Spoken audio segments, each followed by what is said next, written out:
আজকে আমি আমার মিনিয়েচার কিচেনে রান্না করব চিকেন ভুনা খিচুড়ি।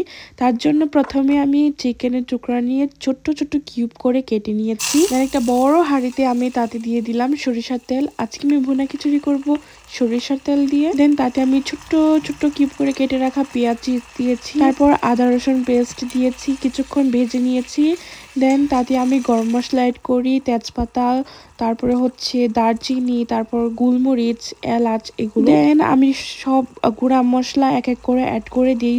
নর্মাল আমরা খিচুড়ি রান্না করতে যে যে মশলাগুলো ইউজ করি সেম সেই মশলাগুলোই দিব। যেহেতু আমি রিয়েল কুক করছি অবশ্যই আমি সেগুলো দিব। তারপরে আমি হচ্ছে চিকেনগুলো ভালোভাবে কষিয়ে নিব। তারপর আমার মনে পড়ে গেল যে আমি মুগ ডাল ভাজিনি। তারপর আমি সামান্য কিছুটা মুগ ডাল ভেজে আমি ছোট্ট একটা কিউট একটি বাটিতে আমি উঠিয়ে রেখেছি।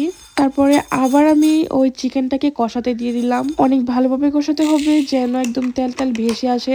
আমরা মানে সবসময় যেভাবে খিচুড়ি রান্না করি, মাংসটা ভালোভাবে রান্না হয়ে আসলে দেন আমরা রান্না করি, সেভাবেই সেম ওইভাবেই করব। যেহেতু আজকে আমি খিচুড়ির সাথে রাখবো ডিম ভাজা, তার জন্য বড় সাইজের একটা ডিম আমি এখানে নিয়ে তাতে আমি পেঁয়াজ, তারপর হচ্ছে কাঁচামরিচ, হলুদ আর লবণ মিশিয়ে মিক্সড করে রেখে দিয়েছি। দেন কিছুক্ষণ পর আমি চেক করলাম যে চিকেনটা একদম সুন্দরভাবে কষানো হয়ে গেছে।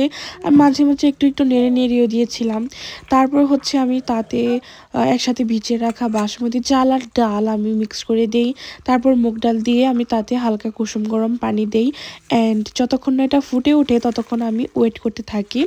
যখন ফুটে ওঠে খিচুড়ি তখন আমি সেটিকে একটা ঢাকনার সাহায্যে ঢেকে রেখে দেই। দেন অনেকক্ষণ এভাবে থাকে, মানে অনেকক্ষণ বলতে যতটুকু সময় লাগে।